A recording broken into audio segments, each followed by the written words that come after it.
नमस्कार, जनता टीवी देख रहे हैं आप। आपके साथ मैं हूं अंजलि भंडारी और बात करेंगे देवभूमि उत्तराखंड की खबरों की। तो मुख्यमंत्री पुष्कर सिंह धामी की अध्यक्षता में हुई मंत्रिपरिषद की बैठक में राज्य की सहकारी समिति की प्रबंध समिति में महिलाओं को 33% आरक्षण दिए जाने को लेकर प्रस्ताव पास किया गया, जिस पर भारतीय जनता पार्टी के प्रदेश महामंत्री आदित्य कोठारी ने सरकार का आभार व्यक्त किया और कहा कि हमारी सरकार महिलाओं के प्रति संवेदनशील है।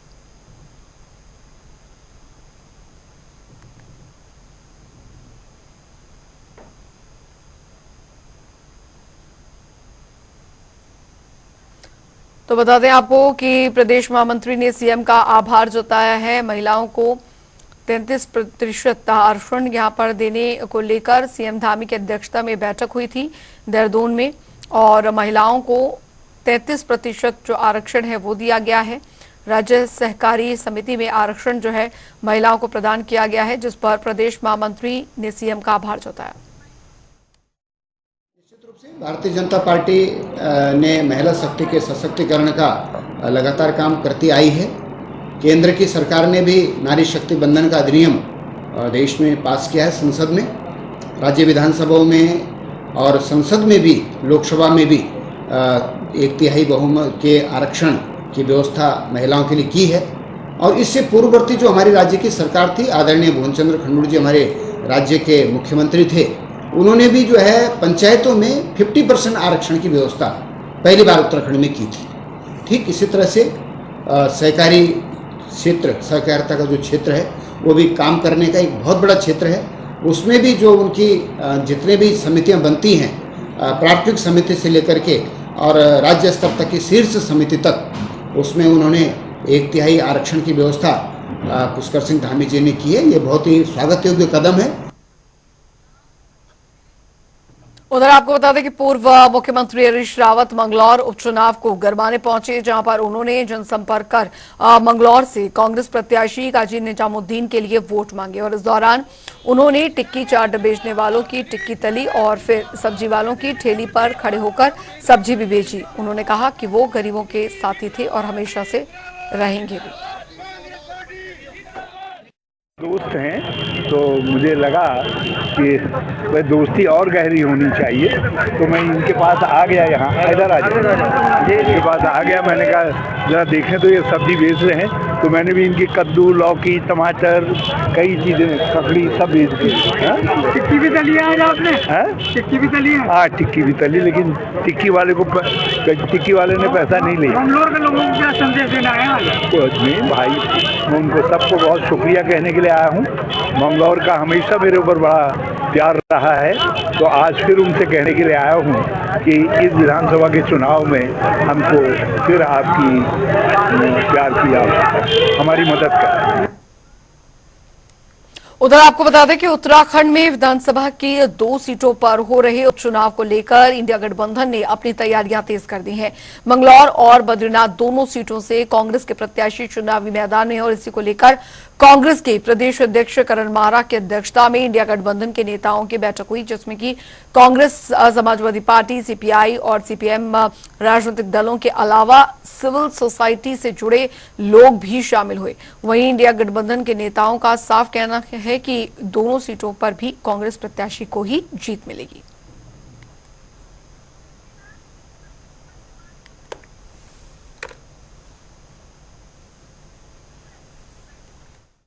कांग्रेस भी प्रतिभाग कर रही है और हम चाहते हैं कि हम सब लोग मिलकर, जिस तरीके से देश में हमने इस बार अच्छा प्रदर्शन किया है और विपक्ष को इस लायक बनाया है कि विपक्ष अपने पैरों पर खड़ा रहे और मोदी मनमानी करने से बचे।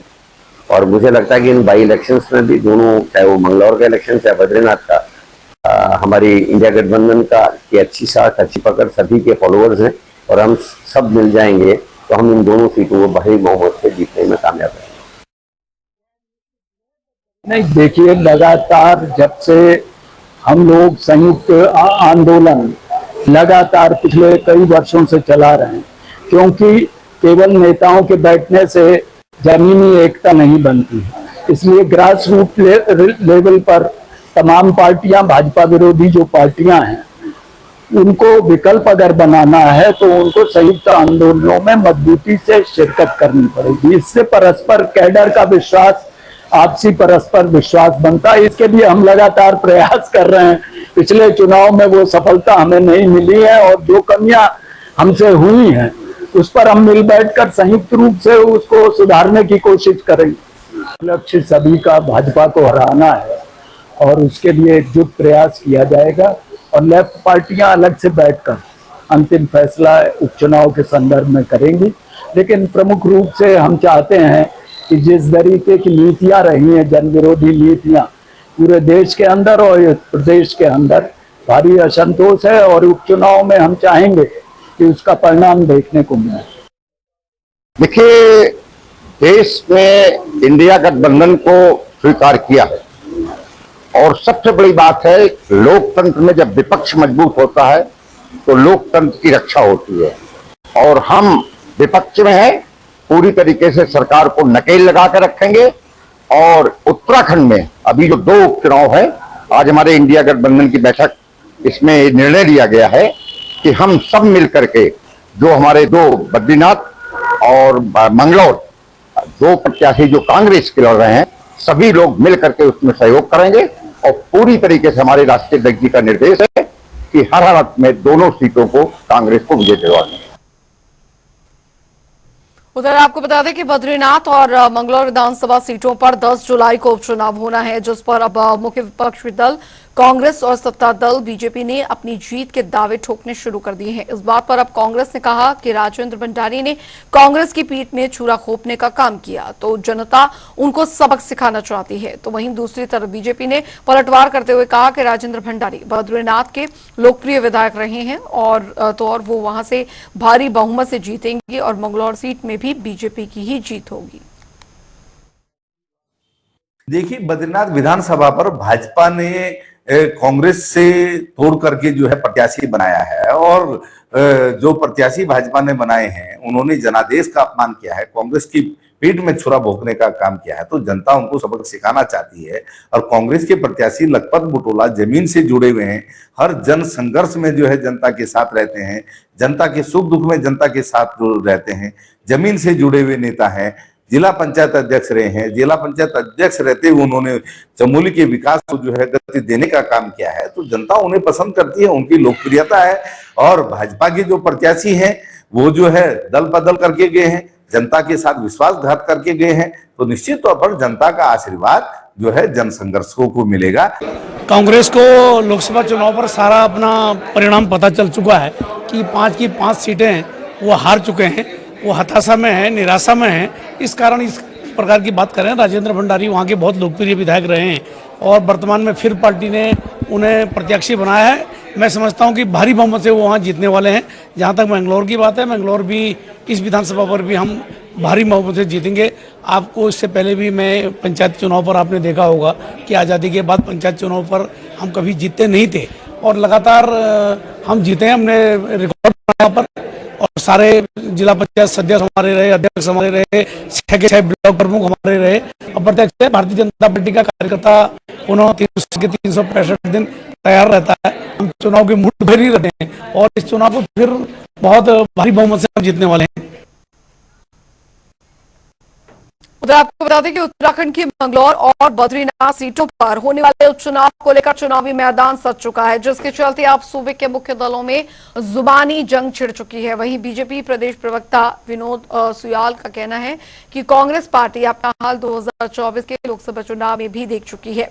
कांग्रेस एक जर्जर ढांचा है और बीजेपी प्रदेश ने दरअसल तंज कसते हुए कहा कि उनके पास न ही नेता है और न ही नीति। देखो, ऐसा है, कांग्रेस पार्टी अपना हर्ष इस लोकसभा चुनाव में भी देख चुकी है और लगातार 2014 में भी देख चुकी है, 2019 में भी देख चुकी है, 2012 में भी देख चुकी है, 2017 में भी देख चुकी है, 2022 में भी देख चुकी है। कांग्रेस के पास कांग्रेस एक जर्जर ढांचा है उत्तराखंड राज्य के अंदर, जिसके पास न नेता है, न नीति है, न नीयत साफ है उनकी। इसे निश्चित रूप से हमारे युवा मुख्यमंत्री पुष्कर सिंह धामी जी के नेतृत्व में जिस तरह से भारतीय जनता पार्टी उत्तराखंड राज्य के सर्वांगीण विकास के लिए काम कर रही है, निश्चित रूप से दोनों उपचुनाव हम जीतेंगे और बहुत शानदार तरीके से इन दोनों चुनाव को हम जीते जा रहे हैं। कांग्रेस पार्टी केवल मुखालते में है और वो बयानवीर है, वो बयान देते रहेंगे।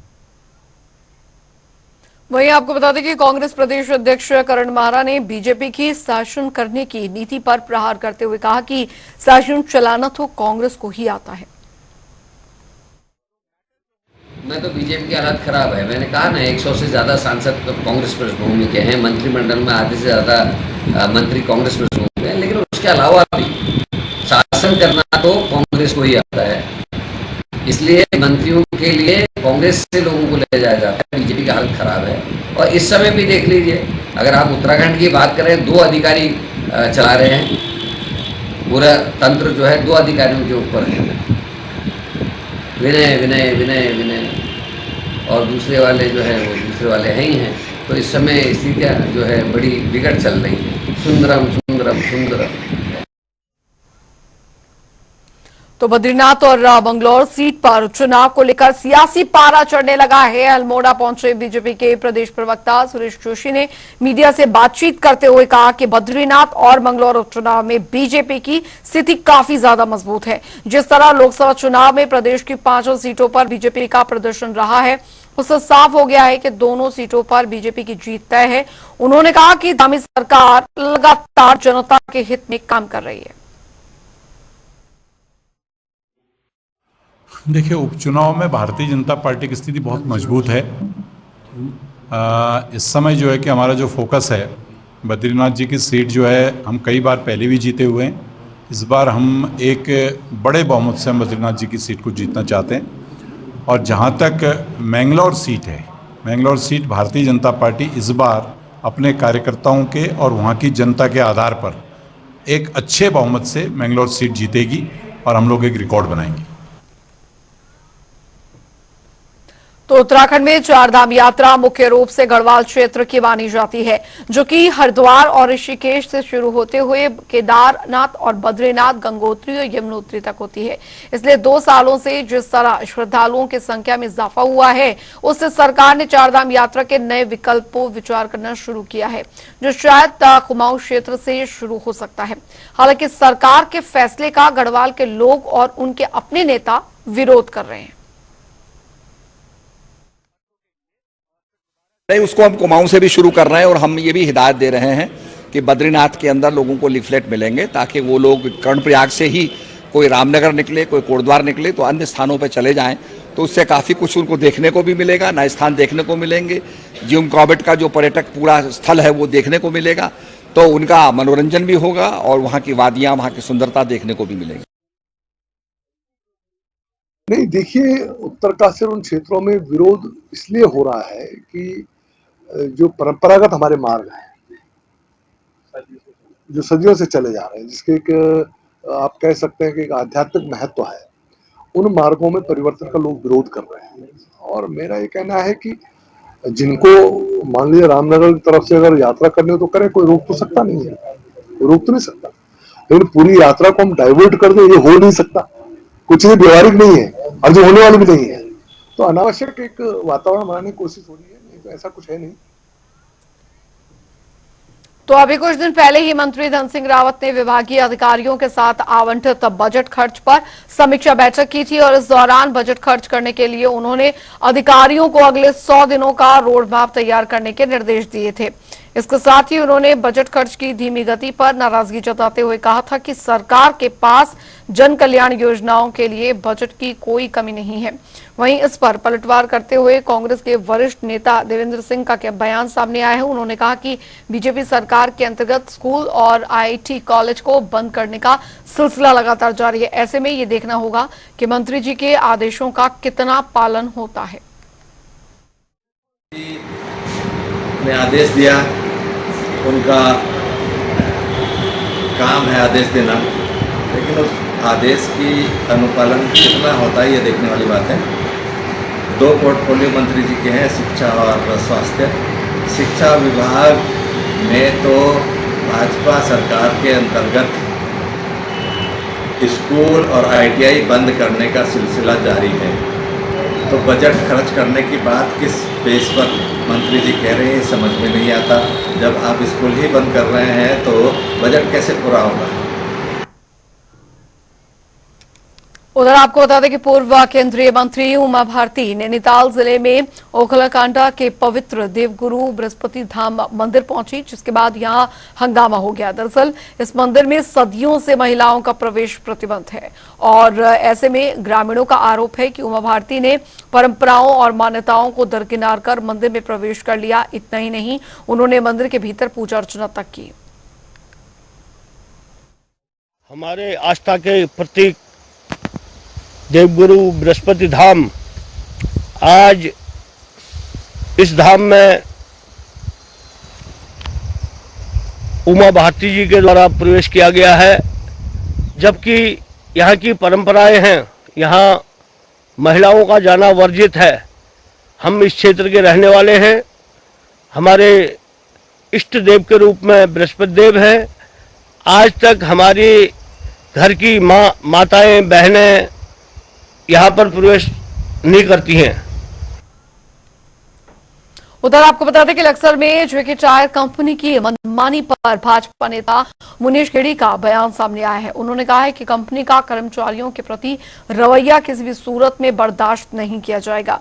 जेके टायर कंपनी के मालिकों ने जब किसानों से जमीन ली थी, तब उन्होंने वादा किया था कि किसानों के बच्चों को खासतौर पर लक्सर क्षेत्र के 70% युवाओं को रोजगार दिया जाएगा, लेकिन कंपनी उस वादे पर भी खरी नहीं उतरी। अब कंपनी एक एक कर्मचारियों को निकाल रही है, ऐसे में ये ठीक नहीं। भाई, जैसे अभी 3-4 दिन पहले खबर आई थी कि हमारी जो जेके टायर है, कैवेंडिश इंडस्ट्रीज है, वो कुछ बच्चों को जो पर्सनल में यहाँ काम करते हैं, जो ग्रेजुएशन बेस पे लगे हुए हैं और इनके पर्सनल डिपार्टमेंटों में लगे हुए हैं, वर्कर को छोड़ करके ये लोग उनको लगभग 250 बच्चे निकालने की इनकी प्लान ऐसी चल रही है। तो वो इनकी जो मंशा है वो बहुत गलत है, क्योंकि उत्तराखंड राज्य जब बना था तो स्थानीय जो बच्चे हैं, स्थानीय बच्चों को 70% रोजगार देने का सरकार का वादा था। हालांकि कंपनी ने वो भी नहीं पूरा किया। इधर उधर के जो है इसमें काफ़ी बच्चे भरे हुए हैं। मैं संजय चौहान डुअल एक्सट्रूडर में काम करता हूँ एज ए सीनियर इंजीनियर। मेरे पास फ़ोन आया वीरेंद्र जी का, जो HR में काम करते हैं, कि आपको शर्मा जी ने बुलाया और आप यहाँ आ जाओ। मैं गया वहाँ, तो मेरे से पूछा कि भाई आपका नाम संजय चौहान है? मैं कहा जी हाँ। कि आप रिजाइन दो या आपको हम टर्मिनेट करेंगे। मैंने कहा जी रिजाइन में देने का नहीं, आप टर्मिनेट कर दो। उधर आपको बता दें, भीमताल के विकास भवन में विधायक और खंड विकास अधिकारी के नेतृत्व में भीमताल क्षेत्र की समस्या को लेकर बैठक का आयोजन किया गया और इस बैठक में स्थानीय लोगों के अलावा कई जनप्रतिनिधि भी शामिल हुए। इस दौरान स्थानीय लोगों ने विधायक के सामने विभिन्न मामलों को लेकर अपनी समस्याओं का जिक्र किया। जिले के अधिकारियों के साथ यहाँ पर भीमताल में मैंने मीटिंग ली, क्योंकि भीमताल विधानसभा क्षेत्र में 4 मंडल हैं, 4 ब्लॉक हैं, 1 नगर पालिका है। यहाँ पर पानी की समस्या, बिजली की समस्या, स्वास्थ्य, सड़क, सभी समस्याओं को लेकर के मैंने अधिकारियों के साथ चर्चा की, क्योंकि ज़्यादातर रोडों में हमने इसे डामरीकरण करवा दिया है और कहीं पर बरसात के दौरान उन डामर में पानी न आए, उनके लिए नालियाँ बने, कॉजवे बने और रोडों का रखरखाव हो। इसी संदर्भ में आज यहाँ पर बैठक की गई और बिजली ये बरसात में गायब न हो और बिजली की समस्या जो पहाड़ों में लॉबिंग नहीं हो पा रही है, पेड़ों में लॉबिंग करें अधिकारी, और कहीं पर लकड़ी के पोल हैं तो उनको चेंज करने के लिए वहाँ पर पोल पहुँच गए हैं, लेकिन वो ठेकेदार के द्वारा कई जगह शिकायत आई थी कि काम नहीं किया जा रहा है। और पानी की समस्या जो है, पानी के लिए जल जीवन मिशन के तहत हर गांव में नरेंद्र मोदी जी ने, पुष्कर धामी जी ने जल जीवन मिशन के तहत करोड़ों रुपये दिया है।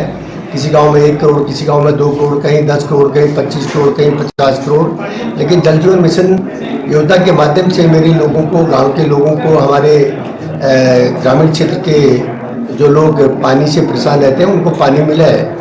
इन सभी समस्याओं को लेकर के आज सभी विभागों को यहाँ पर आमंत्रित किया था। उधर आपको बता दें कि बलिदान दिवस के मौके पर बीजेपी कार्यकर्ताओं ने नैनीताल में श्यामा प्रसाद मुखर्जी को याद किया। नैनीताल क्लब में बीजेपी कार्यकर्ताओं ने श्यामा प्रसाद मुखर्जी को श्रद्धांजलि अर्पित की और उनके योगदान को याद किया गया। इस दौरान अरविंदा पंडियार ने कहा कि श्यामा प्रसाद की ही सोच थी कि जम्मू कश्मीर से धारा 370 हटाई जाए, जो आज उनकी सरकार ने पूरा किया है। आज मैं आपके चैनल के माध्यम से हम सबके मार्गदर्शक, महान चिंतक, महान विचारक, ऐसे हम सबके पूजनीय डॉक्टर श्यामा प्रसाद मुखर्जी को अपनी ओर से सच्ची श्रद्धांजलि अर्पित करता हूं। और जो उनका विचार इस देश के लिए एक राष्ट्रवाद के रूप में रहा है, जिस विचार में आज भी भारतीय जनता पार्टी इस विचार को आगे बढ़ा रही है कि एक देश एक निशान, और इस देश की पहचान के लिए जो धारा 370 जम्मू कश्मीर के अंदर लगाई गई थी, पिछली सरकारों ने उस धारा 370 को हटाने के लिए जिस महापुरुष ने अपने प्राणों का बलिदान किया, ऐसे डॉक्टर श्यामा प्रसाद मुखर्जी के बलिदान को आज भारतीय जनता पार्टी ने उनके विचार को आगे बढ़ा करके इस देश से धारा 370 हटाई है। और भले वो जम्मू कश्मीर के लोग हों, वो भले अन्य प्रांतों के लोग हैं, सबको एक समान अधिकार दिए हैं, सबको एक समान नागरिकता दी है। चलिए इसी के साथ देवभूमि उत्तराखंड की खबरों में अभी के लिए फिलहाल इतना ही। वक्त एक छोटे से ब्रेक का।